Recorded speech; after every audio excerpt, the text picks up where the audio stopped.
আজকে সারাদিন মেয়েকেই সময় দিয়েছি যেহেতু ওর পরীক্ষা। আসসালামু আলাইকুম, আমি শারমিন আক্তার আবারও ছোট্ট একটি ব্লগ নিয়ে আসলাম আপনাদের মাঝে। কেমন আছেন সবাই?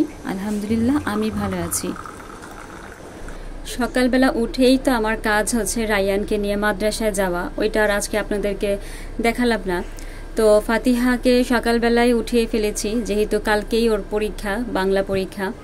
তো ওর গলাটা একটু ভাঙা ভাঙা লাগতেছে আমার কাছে, এজন্য একটু রং চা বানিয়ে দিয়েছি। আর আমার মেয়ে তো মাশাল্লাহ আম না কেটে দিলে সে খাবেই না, এজন্য আম কেটে দিয়েছি আর সামান্য পরিমাণ কিশমিশ দিয়ে দিয়েছি। আর সেদ্ধ ডিম দেখলে মনে হয় যে ওর মানে বিষ দিয়েছি। সেদ্ধ ডিম ও পছন্দই করে না, খাওয়ার সময় কত বায়না ধরলো, তারপরেও একটু জোর করে খাওয়ানো লাগলো, কেননা একেবারে যদি না খায় তাহলে দুর্বল হয়ে যাবে। আর আম দেখেন 2 পিস খেয়েছে, আটিটা রেখে দিয়েছে, আটি খাবে না সে। ফাতিহা কিন্তু একটু অন্য রকম, ও নিজের হাতে কিছুই নিয়ে খাবে না। বাসায় কোনো খাবার পড়ে থাকলেও আগে আমার কাছে পারমিশন নেবে যে মা আমি এই জিনিসটা খাবো কিনা। যদি আমি বলি যে হ্যাঁ খাও তাহলে খাবে। আর এদিক দিয়ে সম্পূর্ণ বিপরীত হচ্ছে রায়ান, ও কাউকেই কেয়ার করে না, নিজের হাতে নিয়ে সুন্দর মতো খাওয়া দাওয়া করে শেষ। তো সকালে সামান্য একটু হালকা নাস্তা দিয়েছি, ভারী খাবারটা একটু পরে খাবে 9টা-10টার দিকে। তো আমি ওকে পড়াতে বসেছি, যেহেতু রায়ানকে মাদ্রাসায় দিয়ে এসেছি, এখন আর কোনো কাজ নেই, যা কাজ আছে পরে করব। সামনে বসেই পড়াচ্ছি এখন। বরণ সাদরে গ্রহণ। কবি পরিচিতি। কবি কাজী নজরুল ইসলাম পশ্চিমবঙ্গের বর্ধমান জেলার চুরুলিয়া গ্রামে জন্মগ্রহণ করেন। কোন গ্রামে জন্মগ্রহণ করেন? বর্ধমান জেলার চুরুলিয়া গ্রামে জন্মগ্রহণ করেন। তার জন্ম তারিখ 25শে মে। জন্ম তারিখ। 25। ফাতিহাকে 10টা পর্যন্ত পড়ানোর পর আমি রায়ানকে মাদ্রাসা থেকে নিয়ে আসতে গিয়েছিলাম। মাদ্রাসা ছুটি হয় 10টায়। তো ও রাস্তা দিয়ে আসার পথে অনেক বায়না ধরতেছে, আম্মু চিপস কিনে দাও, আম্মু আইসক্রিম কিনে দাও।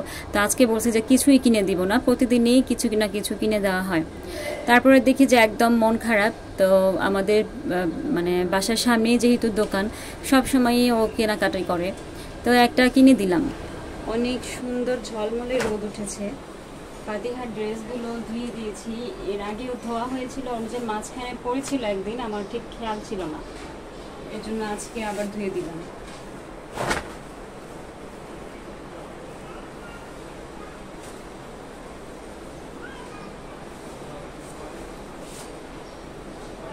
এই ঘোরাঘুরির ভিডিওটা হচ্ছে গতকালকে সন্ধ্যার সময়। আমরা মানে প্ল্যান করিনি যে ঘুরতে যাব, হঠাৎ করেই আমার বড় বোন বলছে যে একটু আয় জিয়া উদ্যান ঘুরে আসি। তো আমি বললাম যে ফাতিহার আর একদিন পরেই পরীক্ষা, আমি যাব না। তো ফাতিহার বাবা বলতেছে যে একটু ঘুরে আসো, মাইন্ড ফ্রেশ লাগবে।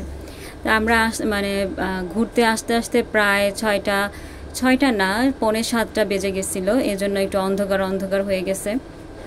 তো খুব বেশি সময় ছিলাম না, প্রায় 1 ঘন্টার মতো ছিলাম, যেহেতু সন্ধ্যার সময় জিয়া উদ্যানের ভিতরে থাকতে দেয় না, 7টা 7:30 পর্যন্ত থাকতে দিবে, এজন্য খুব বেশি সময় ছিলাম না।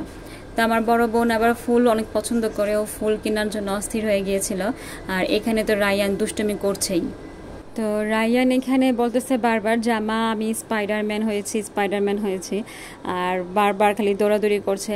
ও শুধু ঘুরতে চায়, রায়ান অনেক ঘোরাঘুরি পছন্দ করে, এনার্জি লস্ট হলেও ঘুরে, সমস্যা নাই ওর। তো আমাদের বাসার কেউ মেহমান আসলেই, নতুন মেহমান, আমরা তাকে নিয়ে ঘুরতে চলে আসি জিয়া উদ্যান বা সংসদ ভবন। আপনাদেরকে তো আগেই বলছি যে আমাদের ঘোরার জায়গা বলতেই জিয়া উদ্যান আর সংসদ ভবন। আজকে এই পর্যন্তই, পরবর্তী ভিডিও দেখার অপেক্ষায় থাকবেন। আল্লাহ হাফেজ, আসসালামু আলাইকুম।